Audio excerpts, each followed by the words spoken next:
In this video, we're performing integration by substitution. So for this example, we're going to integrate 6x squared sine of x cubed with respect to x.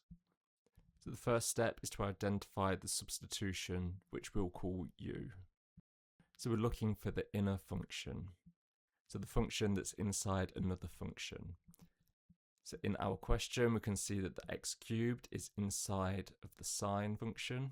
So we're going to choose u equals to x cubed. So now we want to differentiate u and rewrite du in terms of x. So taking the derivative of u, we get that du dx is equal to 3x squared by the power rule. So we often write du equals du dx dx and think of it as multiplying by dx, but really this comes down to the chain rule, and it's shorthand for tracking how differentials transform when we change the variable. And this is exactly how substitution works, replacing both the function and the way it changes. So now using these, we can rewrite the integral in terms of u. So if we're looking at the integral of 6x squared sine of x cubed dx, we know that du is 3x squared dx, so we want to bring this out as a separate factor.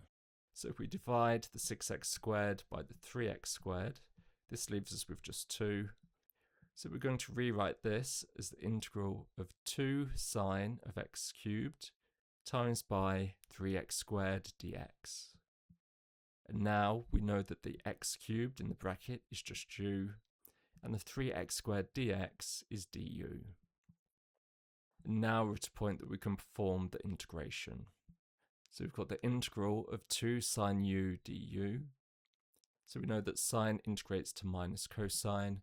So this is equal to minus 2 cos of u plus the integration constant c. And we can now rewrite this back in terms of x instead of u.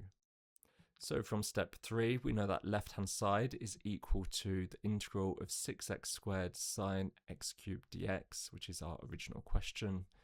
And this is equal to minus 2 cos x cubed plus c.